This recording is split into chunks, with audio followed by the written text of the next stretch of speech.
One of the things destroying the glue that holds us together as a society or community is that everyone now is an activist. Everyone, including people who shouldn't be. Judges, for instance, the ABC, supposedly impartial, many teachers. Even we're now seeing some senior police. And then there's the runaway royals. They're into it too. The Duke and Duchess of Sussex, Harry and Meghan, now living in great splendour in California, and this week filming what is clearly an anti-Trump ad, begging people to vote against this hateful monster. It's time to not only reflect, but act. This election, I'm not going to be able to vote here in the US. But many of you may not know that I haven't been able to vote in the UK my entire life. As we approach this November, it's vital that we reject hate speech, misinformation, and online negativity. Every 4 years, we are told the same thing, that this is the most important election of our lifetime. But this one is. When we vote, our values are put into action and our voices are heard. Your voice is a reminder that you matter. A lecture on hate speech from a man who once thought it was funny to dress like a Nazi. Well, OK. It didn't take long, by the way, for Donald Trump to hit back at these royals. I'm not a fan of hers. And I would say this, and she probably has heard that, but I wish a lot of luck to Harry, because he's going to need it. Now, Buckingham Palace was not amused at Harry getting into a political brawl when the royal family is meant to unite, to be so above politics that they don't, as Harry himself just alluded to, they don't even vote. That's how apolitical they're meant to be. And a spokesman for Buckingham Palace said, "We would not comment. The Duke is not a working member of the royal family, not now anyway. And any comments he makes are made in a personal capacity." Joining me is Liz Storer, head of Advance Australia, a Conservative political lobby group. Liz, it's lovely to catch up with you, as always. But, you know, I get it. The Prince is no longer a working member of the royal family, but he has, nevertheless, dragged them into politics simply by being the Queen's grandson, hasn't he? Yes, he has, unfortunately. I mean, these guys quit the firm, but of course a mic's being shoved in the royal palace's face every time this guy says something, well as his wife.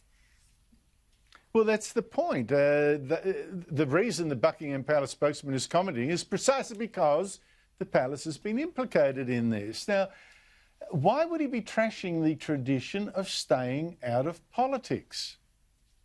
It's a great question, Andrew. Honestly, this woman is the Yoko Ono of the royal family. Do you remember them before she showed up? It's positively nostalgic now. Before she broke up the band. But I'll tell you why he's trashing the tradition. These guys were actually pretty clear when they did quit the royal family and retire from working life as royals. They were pretty clear on the fact they were quitting royal life to become the king and queen of woke. And ever since they've quit, they have talked non-stop about climate change, racial inequality, and not so subtly trashing Trump. This is now their modus operandi. It's weird, you know, here are people being held as, well, you say, you know, Prince and Princess of woke or compassion. Here are people preaching compassion. She doesn't talk to her own family, and now that she's married him, he doesn't talk to his. I mean, exactly what kind of compassionate world are these two people representing? Now, it strikes me, Liz, that this is a sign of a wide, their political involvement and all that and blah, blah. It seems to me a sign of a wider shift where you get activists capturing the kind of institutions that should not play politics but should unite us. You know, you're seeing that in so many institutions now. They seem, everyone's suddenly so partisan. Yeah, no, I couldn't agree more. We've got teachers in our schools, we've got lecturers in our universities, we've got judges in our courts. These are all institutions that are supposed to stay out of this murky politics in order to do their jobs well. And the royal family, the fact that this has now crept into the royal family really tells us of the times that even the most hierarchical, up the top of these institutions has been brought down by this leftist politics that pervades it all. I mean, just this week we saw Prince Charles coming out saying he wants to see a military-style response to climate change. I mean, for goodness. This is the future King of England we're talking about. And they're putting an agenda onto the people. And I'm afraid the days, just as it is in our schools, unis, courts, the days of the royal family keeping mum on these topics that are highly divisive politically seem to be over. Well, that's the problem, of course, because when you got a head of state that's clearly a political player running an agenda, like if he's running a climate change agenda like that so extreme, then obviously I feel less loyalty to him if he should become king as a head of our head of state. I mean, suddenly you're divisive, you're not uniting. And by the way, make sure he keeps away from Daniel Andrews about military responses to climate change. I think Daniel Andrews is up for that challenge. Liz, can I quickly ask you about another? Tips.